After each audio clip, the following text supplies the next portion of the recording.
Ethan Holloway did not believe in ghosts. He believed in grief. He believed in memory. And he believed that empty houses had a way of feeling alive when you were alone long enough. That was the only explanation he allowed himself as he stood in front of the old house on Briar Lane. The paint had peeled worse than he remembered. The porch sagged slightly, like it was tired of holding itself together. Every window was dark, reflecting only the gray evening sky behind him. This was where his mother had died. Not dramatically, not violently. Just quietly. She had passed in her sleep, alone in the upstairs bedroom, 3 days before anyone noticed. By the time the neighbors called it in, the house had already begun to feel wrong to them. Heavy, unwelcoming, as if it didn't want visitors anymore. Ethan had avoided it for 7 years. Now he was back. The key felt heavier than it should have in his hand. He hesitated before using it, a strange pressure settling in his chest. Not fear, something closer to reluctance. Like the house was holding its breath, waiting to see if he would really come inside. The lock turned with a dull click. The door opened without a sound. The air inside was stale, but not dusty. That unsettled him immediately. Dust meant abandonment. This felt maintained, preserved. He stepped inside. The door closed behind him on its own. Ethan froze. He stood there for several seconds, heart pounding, listening. Nothing followed, no footsteps, no whispering, no movement, just silence. It's an old house, he muttered to himself. He flicked on the lights. They came on instantly. The living room looked almost exactly the same as it had the day he left. Same furniture, same faded carpet. Same framed photos lining the walls, family pictures frozen in happier times. Except something was wrong. Every photograph that once included his mother was gone. Not removed, not silly, not torn or damaged, just gone. Clean outlines remained on the wall where frames had once hung, like pale stars. Ethan swallowed. He hadn't asked anyone to do this. He hadn't hired cleaners. No one else had keys. He set his bag down slowly, the sound of it hitting the floor unnaturally loud.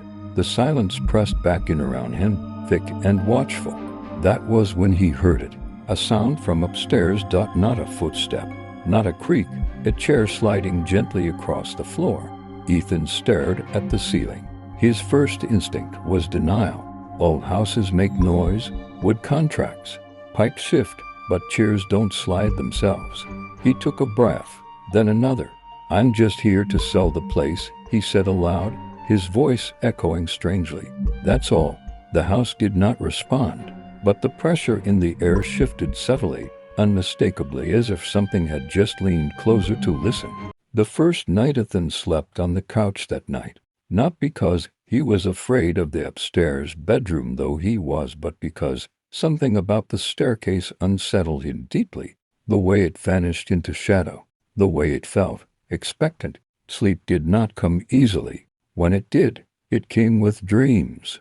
He dreamed of standing in the hallway, watching his mother walk into her bedroom. She didn't look sick. She didn't look old. She turned to him and smiled. Then she asked, "Why didn't you answer me?" He woke up gasping. The clock on the wall read 3:17 a.m. The house was breathing. That was the only way he could describe it. A slow, rhythmic rise and fall, like air moving through lungs that didn't exist. Then came the whisper, not words. His name, Ethan. It came from the kitchen. Every rational part of his mind screamed at him to stay still, to pretend he hadn't heard anything, to wait until morning and leave. But grief is louder than fear. He stood. The floorboards did not creak beneath his feet. That scared him more than noise ever could. The kitchen light was on. He hadn't turned it on. The chair at the table, the one his mother always sat in, was pulled out, and on the table was a cup of tea, still steaming. Ethan staggered backward. "No," he whispered. The tea smelled exactly the way his mother used to make it. Chamomile, honey, a faint trace of lemon. Then the chair across from it scraped gently backward. An invitation. The whisper came again, closer this time. "You finally came home." What the house wanted. Ethan did not leave the next morning. He should have. Instead, he stayed, because every time he tried to pack his things, something stopped him. Doors locked themselves. Lights flickered. The temperature dropped sharply, like the house was warning him. And every night, the house spoke more clearly, not in threats, in memories. It showed him things he had tried to forget. Arguments, missed phone calls. The night his mother begged him not to leave, and how he walked out anyway. "You left me here," the voice would say softly. "You didn't answer." By the fourth night, Ethan understood the truth. The house was not haunted by a ghost. The house was the ghost. It remembered. It waited, and it needed someone to stay.